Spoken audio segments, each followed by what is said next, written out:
আজ আমি দেখাবো তোমাদের একটা নতুন ম্যাজিক। দেখতে চাও কি? দেখো, সারপ্রাইজ! আমি ওদেরকে একটা নির্দিষ্ট জায়গা করে দিয়েছি। হুম, নিচটাতে একটুও ভালো লাগছে না, পুরো ফাঁকা ফাঁকা হয়ে গেছে। তাই ভাবলাম ওদের ভরপূরণ করে দেই। তাই আমি চলে গেলাম সোজা বাহিরে। আমার ব্যালকনির নতুন অতিথিকে রিসিভ করতে যাচ্ছি। চলো যাওয়া যাক।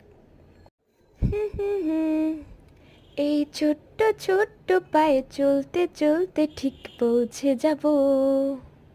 দেখা যাক কোথায় যাওয়া যায়। উফ, যেখানেই যাই সেখানেই ফুল আর ফুল। চোখটা আমার জুড়াচ্ছে। আশা করি কারো বুঝতে বাকি নেই যে আমি এখন কোথায় যাচ্ছি। যাবার সময় এই মিষ্টি বন্ধুদের সাথে দেখা করে যাচ্ছি। হ্যালো! ফাইনালি আমি পৌঁছে গেলাম আমার গন্তব্যস্থানে। আসার পর তো আমি পুরো কনফিউশনেই ভুগছি। আমি কোনটা রেখে কোনটা নিব। ফাইনালি আমি একেই সিলেক্ট করলাম। তোমরা কি এই ফুলের নামটা জানো? জানলে আমাকে কমেন্ট বক্সে জানিয়ে দিবে। এখন ব্যাক করলাম নির্দিষ্ট জায়গায়। চলো টাটা।